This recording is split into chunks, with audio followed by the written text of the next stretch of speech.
ओम शांति। प्यारे रूहानी भाई बहनों, आज 5 अप्रैल 2026 के हम बाबा के अनमोल मधुर महावाक्य सुनेंगे। जी, ओम शांति। आज की इस बेहद ही पावन रूहानी बेला में आइए हम सब मिलकर अपने मन की हर बाह्य हलचल को एक गहरा विराम दें, एकदम शांत। बिल्कुल, बाहर की दुनिया का जो भी शोर है ना, या जो भी भविष्य की चिंताएं हैं, उन सब से स्वयं को समेट लेना है। भ्रिकुटी के मध्य चमकती हुई एक दिव्य मणि, एक अति शांत आत्मा के रूप में स्वयं को महसूस करें। ये समय देह और देह के इन सभी बंधनों से पार जाने का है, अपनी उस मूल आत्मिक स्थिति में स्थित होने का है। महसूस करें कि ज्ञान के सागर हमारे पारलौकिक परमपिता शिव बाबा का असीम प्यार इस पल हम आत्माओं पर बरस रहा है। वाह, शांति की इन शुद्ध किरणों को अपने भीतर गहराई तक समाते जाने दें। आज का जो हमारा रूहानी चिंतन है ना, वो हमारे पूरे ब्राह्मण जीवन का आधार है। आज हम शिव बाबा के महावाक्यों से स्वराज्य का ताज और पवित्रता की शक्ति के गहरे रहस्यों को समझेंगे। एकदम सत्य कहा आपने। ये केवल कुछ आध्यात्मिक सिद्धांत नहीं है, बल्कि ये तो राजा बनने की यात्रा है, स्वयं पर राज करने की कला है। तो आइए इसी स्वराज्य के रूहानी नशे में टिककर बाबा के श्रेष्ठ महावाक्यों को अपने हृदय में उतारें। जी, तो इसी साम्राज्य की नींव रखते हुए बाबा कहते हैं, आज दिलाराम बाप अपने राज दुलारे बच्चों से मिलने आए हैं। दुलारे क्यों हैं? जानते हो कि आप हर एक बच्चा 3 तख्त के मालिक हो। एक स्वराज्य का तख्त, दूसरा है बाप दादा के दिल का तख्त, और तीसरा है भविष्य का तख्त। तीनों तख्त के अधिकारी हो। वाह, बाबा के इन महावाक्यों की अथाह गहराई को जरा महसूस करें। स्वयं भगवान हम आत्माओं को राज दुलारे कह रहे हैं, और इसका कारण भी कितना स्पष्ट बताया है ना, क्योंकि हम 3 तख्तों के अधिकारी हैं। जी बिल्कुल। और पहला है स्वराज्य का तख्त, मतलब अपनी 10 कर्मेंद्रियों पर, अपने मन पर, बुद्धि पर और अपने पुराने संस्कारों पर आत्मा का पूर्ण रूप से नियंत्रण होना। और जो आत्मा अपनी कर्मेंद्रियों की इस तरह शासक बन जाती है, जो सच्चे अर्थों में स्वराज्य अधिकारी है, केवल वही शिव बाबा के दिल तक पर बैठ सकती है, दूसरा कोई नहीं बैठ सकता। एकदम सही बात है। और ये तो आध्यात्मिक विज्ञान का सीधा सा नियम है कि जो आज संगम युग पर परमात्मा के दिल तख्त नशीन है, उसके लिए भविष्य की नई दुनिया का यानी सतयुग का विश्व महाराजन का तख्त तो स्वतः ही आरक्षित हो जाता है। जी, ये यात्रा है तो बहुत ही सुंदर, लेकिन यहाँ पर एक बहुत ही सूक्ष्म और व्यावहारिक प्रश्न मन में उठता है। हम ये कैसे जांचें कि हमारे इस स्वराज्य के तख्त पर केवल हमारा ही अधिकार है? बहुत गहरा सवाल है ये। मतलब कहीं ऐसा तो नहीं कि हमारे राज्य में माया बहुत खामोशी से अपना दखल दे रही हो और हमें पता भी ना चल रहा हो? बिल्कुल, और ये चेकिंग का एक बहुत ही महत्वपूर्ण बिंदु है। बाबा अक्सर हमें ये इशारा देते हैं ना कि जहां एक का राज्य होता है, वहां नियम और धर्म भी एक ही होता है। जी, और हमारे इस ब्राह्मण जीवन में वो एक धर्म है, संपूर्ण पवित्रता। सत्य है, यदि हमारे मन के संकल्पों में, हमारे वचनों में या कर्मों में कहीं भी जरा सा भी स्वार्थ, मोह या अपवित्रता का अंश है, तो इसका सीधा अर्थ यही है कि वहां माया का दखल शुरू हो चुका है। हम पूरे राजा नहीं रहे।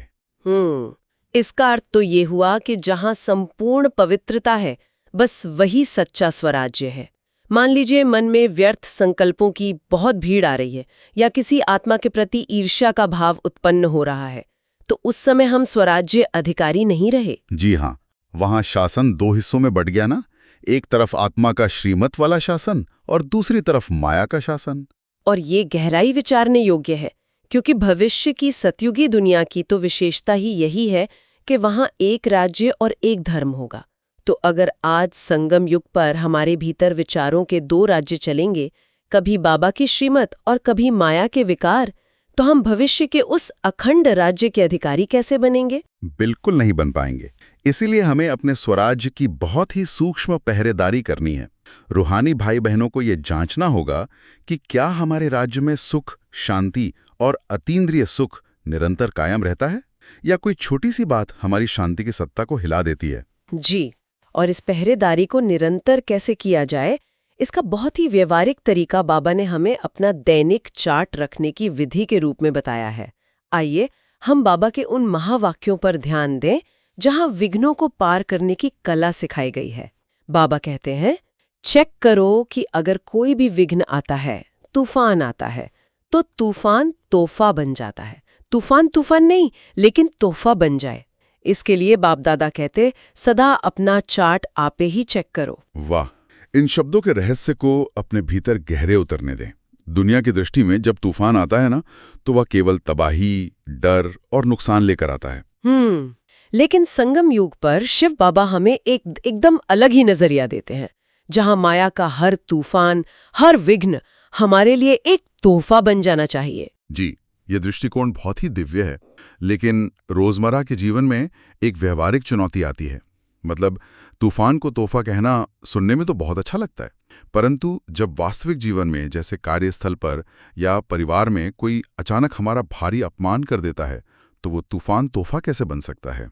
जी, और यहीं पर स्वराज्य अधिकारी की वास्तविक परीक्षा होती है।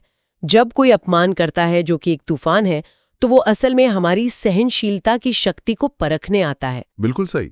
यदि हम प्रतिक्रिया करने के बजाय एकदम शांत रहते हैं, तो हमारी सहन शक्ति और भी गहरी हो जाती है। उस तूफान ने हमारी आंतरिक शक्ति को बढ़ा दिया ना, और यही बाबा के अनुसार उसका तोहफा बन जाना है। बहुत सुंदर स्पष्टीकरण। और इस पूरी प्रक्रिया में हमारा जो चार्ट है ना, उसकी भूमिका बहुत अहम हो जाती है।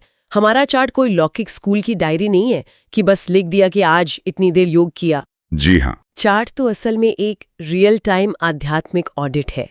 यह देखना कि क्या आज दिन भर में कोई ऐसी परिस्थिति आई जिसने मुझे मेरे स्वराज्य के तख्त से नीचे उतार दिया। सत्य है। और जो आत्मा इस तरह अपनी चेकिंग रोज करती है, वो स्वयं को तुरंत परिवर्तित भी कर पाती है। बाबा का ये महावाक्य कि रोज चार्ट चेक करो और चेंज करो, हमें समय की तेज गति के प्रति भी सचेत करता है, क्योंकि समय बहुत तेजी से अपने अंत की ओर बढ़ रहा है। जी, रूहानी आत्माओं को इस पर एकांत में मनन करना चाहिए। क्या मैं हर तूफान को अपनी उन्नति का तोहफा बना रही हूँ? क्या मेरा चार्ट मुझे तख्त नशीन बना रहा है? इसी समय के अमूल्य महत्व को समझाते हुए बाबा ने संगम युग के एक एक सेकंड की महिमा गाई है।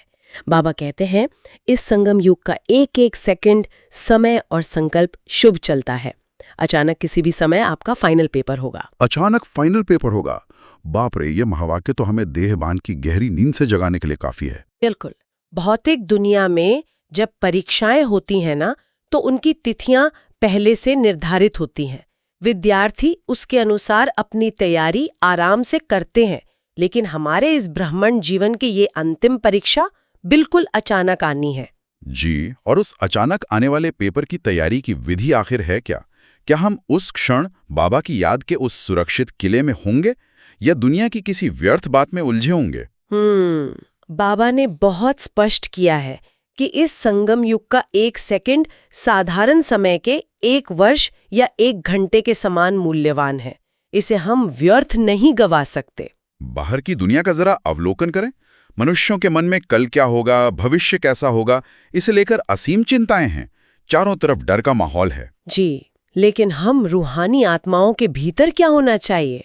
हमारे मन में तो केवल और केवल प्रभु चिंतन होना चाहिए। जहां चिंता है, वहां चिता के समान दुख है। बिल्कुल सत्य कहा। लेकिन जहां प्रभु चिंतन है, वहां गहरी निश्चिंतता है। जब हम ये अच्छी तरह समझ लेते हैं कि हम तो केवल निमित्त मात्र हैं और कराने वाला स्वयं करावनहार शिव बाबा है, तो ये स्मृति ही हमें उस फाइनल पेपर के लिए अभेद्य रूप से तैयार कर देती है। तो आइए हम स्वयं से ये एकांत में पूछें, क्या मेरा हर सेकंड, हर संकल्प शुभ और समर्थ चल रहा है? क्या मैं समय के इस सर्वोच्च खजाने को, जो शिव बाबा ने मुझे विशेष रूप से सौंपा है, सही तरीके से अपने पुरुषार्थ में लगा रहा हूँ? जी, और जब हमारे संकल्प इस तरह शुभ होते हैं ना, तो हमारे आंतरिक स्वराज्य में स्वतः ही एक अविनाशी खजाना जमा होने लगता है।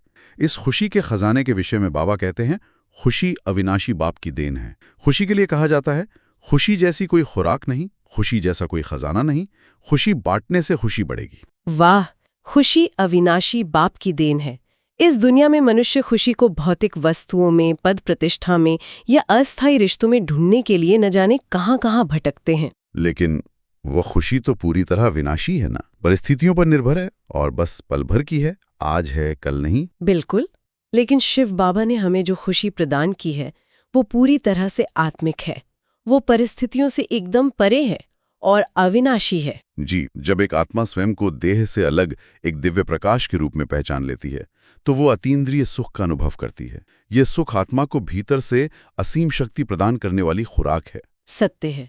और इस खजाने का सबसे बड़ा रहस्य यह है कि दुनिया का कोई भी भौतिक खजाना जब बांटा जाता है तो वो कम हो जाता है। हाँ, लेकिन बाबा की ये रूहानी खुशी, ये अतीन्द्रिय सुख ऐसा है कि इसे हम जितना अन्य आत्माओं के साथ बांटेंगे, ये हमारे भीतर उतना ही कई गुना बढ़ता चला जाएगा। जी, तो हर एक रूहानी भाई बहन को स्वयं से यह जांचना चाहिए, क्या मेरे चलन में, मेरे संपर्क में आने वालों को वो अविनाशी खुशी झलकती हुई दिखाई देती है?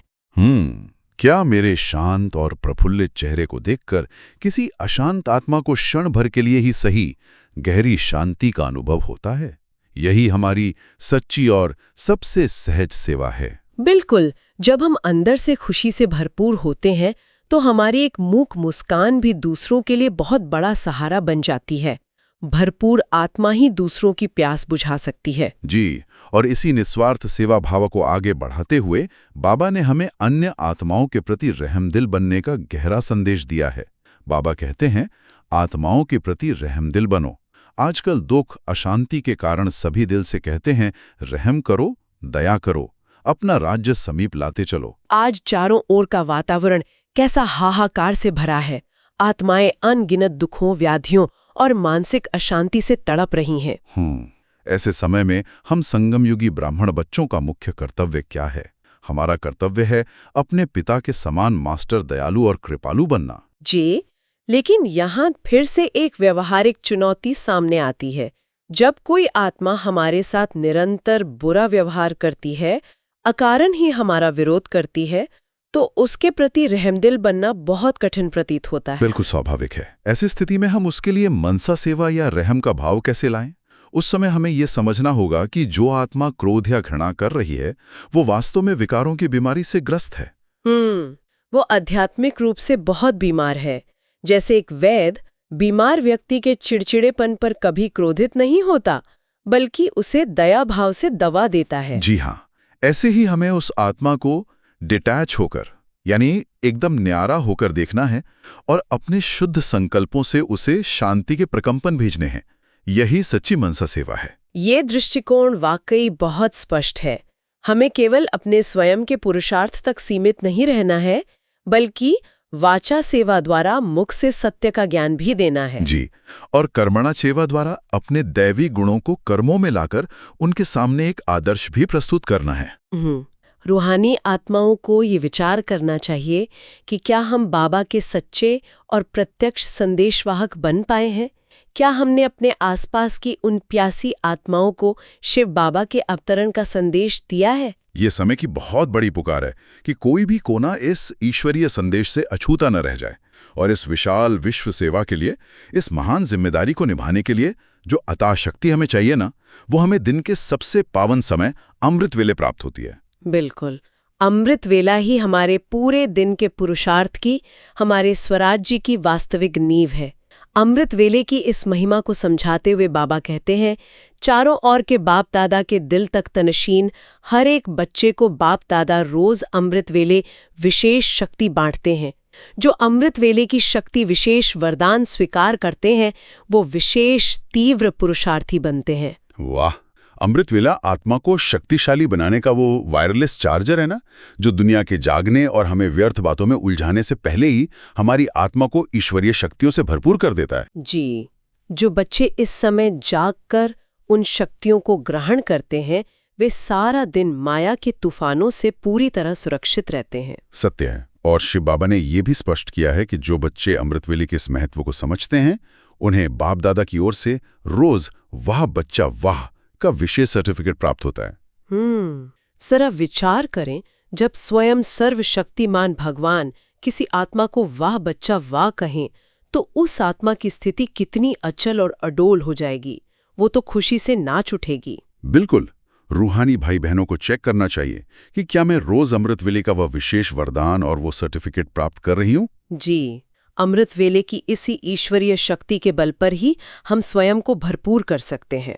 और जब हम किसी संगठन में आते हैं तो एक दूसरे के प्रति सच्चे शुभचिंतक भी बन सकते हैं। संगठन की इसी शक्ति पर बाबा ने आज के वरदान में गहरा प्रकाश डाला है।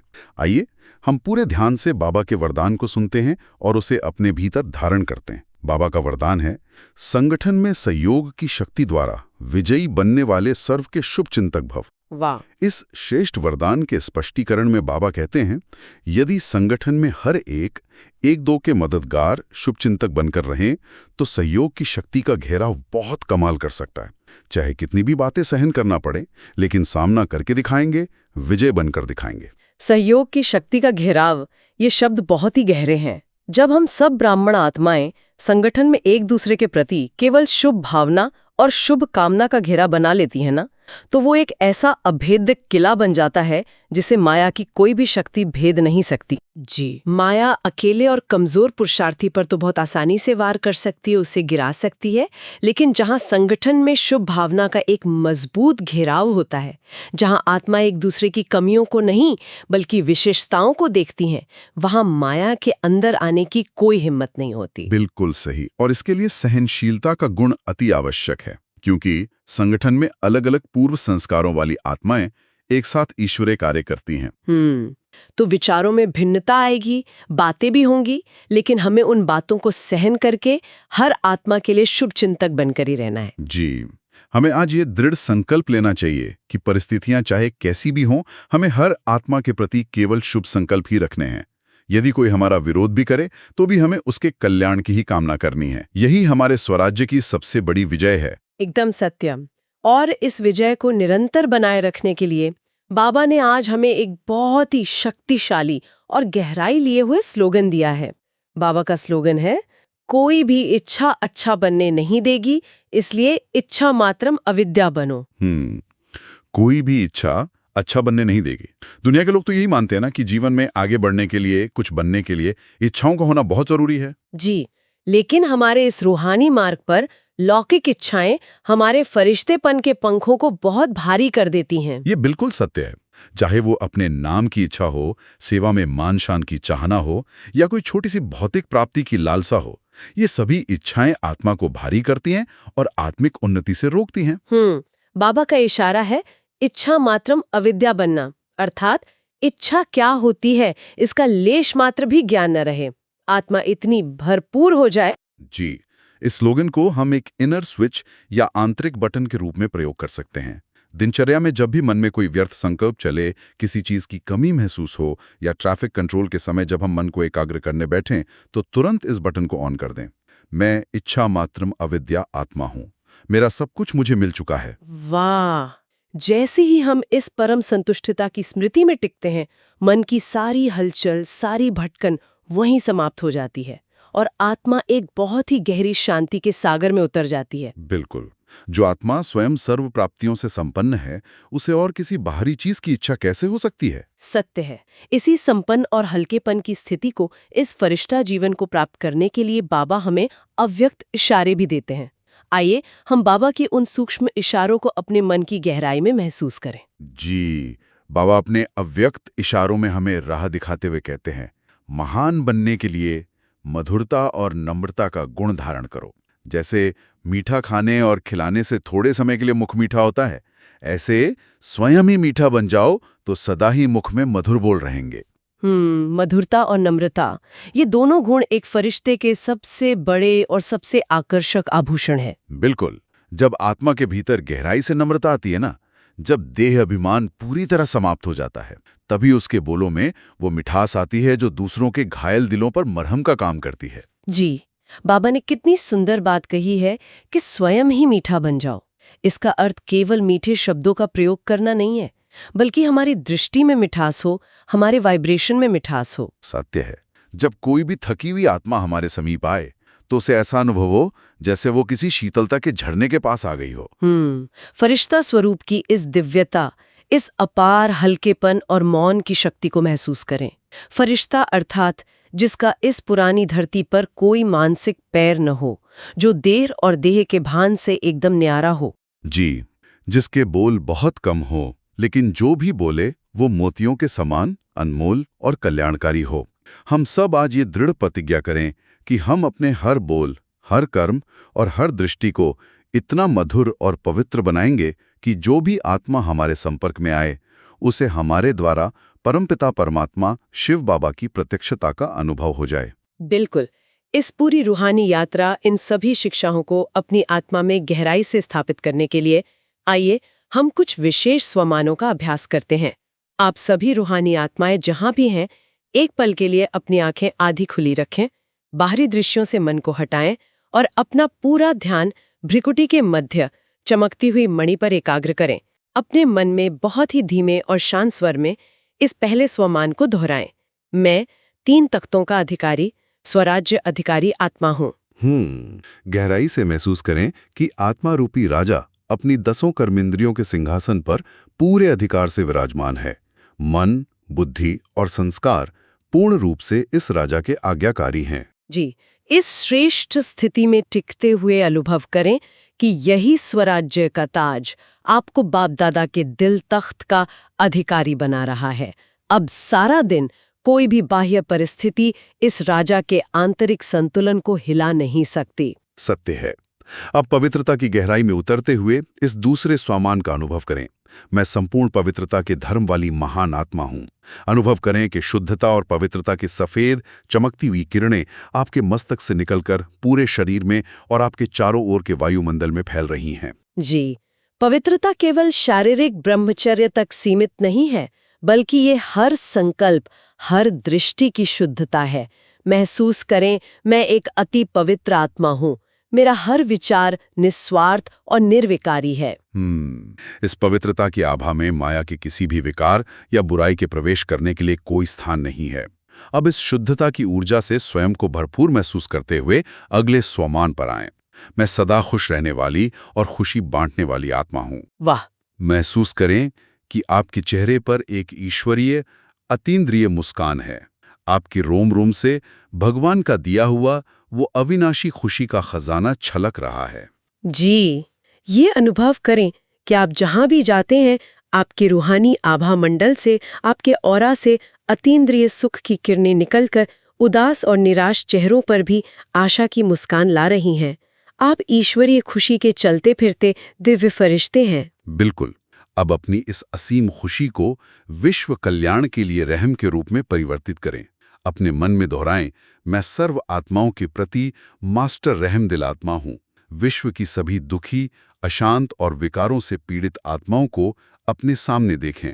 वे सभी शांति और प्रेम की भीख मांग रही हैं। अपने मस्तक से और अपनी नैनों से उन तड़पती हुई आत्माओं पर रहम की, शीतलता की और निस्वार्थ प्रेम की किरणें प्रवाहित करें। आपका हृदय हर एक आत्मा के लिए, चाहे वो कैसी भी हो, केवल शुभ भावनाओं से भरा हुआ है। जी, आप अपने पिता के समान मास्टर दयालु हैं। आपका हर संकल्प विश्व कल्याण के लिए है और अंत में अपनी संपूर्ण संपन्न और निर्विकारी स्थिति का अनुभव करें। मैं इच्छा मात्रम अविद्या सदा विजयी आत्मा हूँ। मेरे भीतर कोई भी लौकिक, शारीरिक या मानसिक इच्छा शेष नहीं रही है। सत्य है। जब मैंने स्वयं भगवान को ही पा लिया तो मैंने पूरे ब्रह्मांड को पा लिया है। मैं आत्मा एकदम भरपूर हूँ, पूर्ण रूप से संतुष्ट हूँ। जी, इसी परम संतुष्टता के कारण माया का कोई भी आकर्षण मुझ पर वार नहीं कर सकता। मैं सदा के लिए विजयी, मायाजीत और जगतजीत आत्मा हूँ। इन 5 स्वमानों की शक्तिशाली अनुभूति को अपने भीतर बहुत गहराई से संभालें। यही वो आध्यात्मिक खजाना और सुरक्षा चक्र है जो सारा दिन हमें माया के सूक्ष्म वारों से पूर्णतः सुरक्षित रखेगा। जी, प्यारे रूहानी भाई बहनों, आज हमने बाबा के महावाक्यों से स्वराज्य का वास्तविक और गहरा अर्थ समझा। कैसे एक एक संकल्प की कीमत को पहचान कर हमें जीवन में आने वाले तूफानों को तोहफा बनाना है और कैसे अपने चार्ट की सूक्ष्म चेकिंग करनी है, यह विधि आज हमने जानी। बिल्कुल। आज सारा दिन इस एक प्रश्न पर चिंतन अवश्य करें। अगर मेरे स्वराज्य के तख्त पर केवल मेरा ही अधिकार है तो मेरी शांति मेरी अनुमति के बिना कैसे छिन सकती है? ये प्रश्न हमें अपने पुरुषार्थ की बहुत गहराई में ले जाएगा। सत्य है। हमने ये भी जाना कि हमारी सच्ची विजय संगठन में सहयोग और शुभ भावना के घेराव में ही है। इच्छा मात्रम अविद्या बनकर, हर आत्मा के प्रति मास्टर रहम दिल बनकर ही हम भविष्य के उस अखंड राज्य के सच्चे अधिकारी बन सकते हैं। जी, तो आइए आज सारा दिन इसी रूहानी नशे में रहें कि हम स्वयं भगवान के राजदुलारे बच्चे हैं, हर पल अपने स्वराज्य की चेकिंग करते रहें और अमृत वेले प्राप्त हुई उन विशेष शक्तियों को सारा दिन अपने हर कर्म में, हर व्यवहार में लाएं। शिव बाबा के ये अनमोल महावाक्य केवल सुनने के लिए शब्द नहीं है, बल्कि ये हमारे लिए हर दिन का जीवन जीने की संजीवनी है।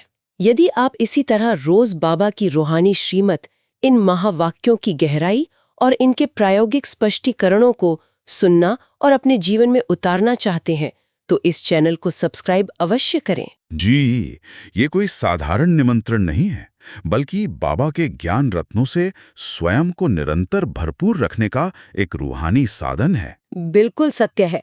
रोज बाबा के वचनों को सुनना और उस पर गहराई से मनन करना ही हमारे तीव्र पुरुषार्थ का एकमात्र आधार है। तो आज के दिन अपने इस स्वराज्य के तख्त पर पूरे अधिकार से विराजमान रहकर अपना हर एक कर्म करें। शिव बाबा का अपार प्यार और उनकी अनंत दुआएं सदा हम बच्चों के साथ है। अच्छा, ओम शांति।